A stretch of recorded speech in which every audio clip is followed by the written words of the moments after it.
नाचणीमध्ये भरपूर प्रमाणात calcium, iron, protein, fibre असल्यामुळे मुलांच्या वाढीसाठी आणि विकासासाठी हे खूप फायदेशीर आहे. तर त्यासाठी मी इथे 1 वाटी नाचणीचं पीठ घेतलेलं आहे, अर्धी वाटी रवा, 2 चम्मच तांदळाचं पीठ, अर्धी वाटी दही टाकायचं आणि व्यवस्थित मिक्स करून थोडं-थोडं पाणी टाकूया आणि आपल्याला अगदी स्मूथ असं बॅटर तयार करून घ्यायचं आहे. आता हे बॅटर मुरण्यासाठी 10 मिनिटं साईडला ठेवूया. चॉपरमध्ये कांदा, शिमला मिरची, गाजर आणि भरपूर अशी कोथिंबीर टाकून ह्या भाज्यासुद्धा आपण अगदी बारीक अशा चॉप करून घेऊया.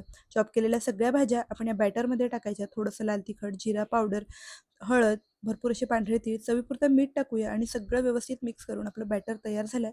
आप्पे पॅनमध्ये तेल आणि थोडीशी मोहरी टाकायची आणि आपल्याला हे बॅटर टाकून झाकण ठेवून आलटून-पलटून दोन्ही साईडनी हे आप्पे छान क्रिस्पी होईपर्यंत भाजून घ्यायचे आहे. आणि आता बघू शकता मस्त आपले पौष्टिक असे पटकन तयार होणारे आप्पे तयार आहे. तर रेसिपी एकदा नक्की ट्राय करा. मुलांच्या टिफिनसाठी तर बेस्ट ऑप्शन आहे.